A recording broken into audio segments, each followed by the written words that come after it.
भगवते वासुदेवाय। ओम भगवते वासुदेवाय। ओम भगवते वासुदेवाय। आज आमी पाठ करब विषाद योगेर श्लोक 2। संजय उवाच दृष्टावातु पाण्डवानिकं व्यूढं दुर्योधनस्तदा आचार्यम उपसंघम राजा वचनम ब्रवीत। अनुवाद। সঞ্জয় বললেন, হে রাজন, পাণ্ডবদের সৈন্যসজ্জা দর্শন করে রাজা দুর্যোধন দ্রোণাচার্যের কাছে গিয়ে বলল। তাৎপর্য: ধৃতরাষ্ট্র ছিলেন জন্মান্ধ। দুর্ভাগ্যবশত তিনি পারমার্থিক তত্ত্বদর্শন থেকেও বঞ্চিত ছিলেন। তিনি ভালোভাবেই জানতেন যে ধর্মের ব্যাপারে তার পুত্রেরাও ছিল তার মতোই অন্ধ, এবং তিনি নিশ্চিত ছিলেন যে তার পাপিষ্ঠ পুত্রেরা আজন্ম ধর্মপরায়ণ পাণ্ডবদের সঙ্গে কোনো রকম আপোষ মীমাংসা করতে পারবে না।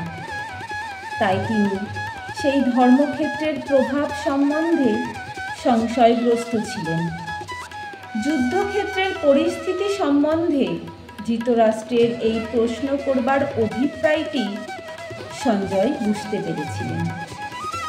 তাই তিনি নৈরাশ্যগ্রস্ত রাজাকে আশ্বস্ত করবার জন্য বলেছিলেন যে পবিত্র ধর্মক্ষেত্রের প্রভাবের ফলে তার পুত্রেরা পাণ্ডবদের সঙ্গে কোনো রকম আপোষ মীমাংসা করবে না।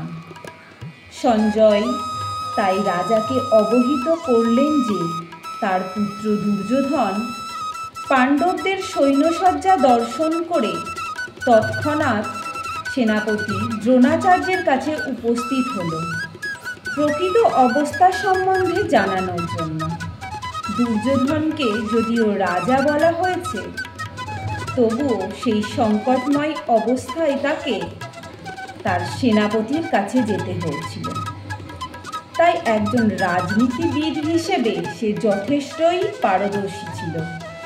কিন্তু পাণ্ডবদের সৈন্যসজ্জা দেখে দুর্যোধনের মনে যে ভয় সঞ্চার হয়েছিল তা সে তার কূটনীতির ছদ্ম আবরণে ঢেকে রাখতে পারেনি। রাধে রাধে।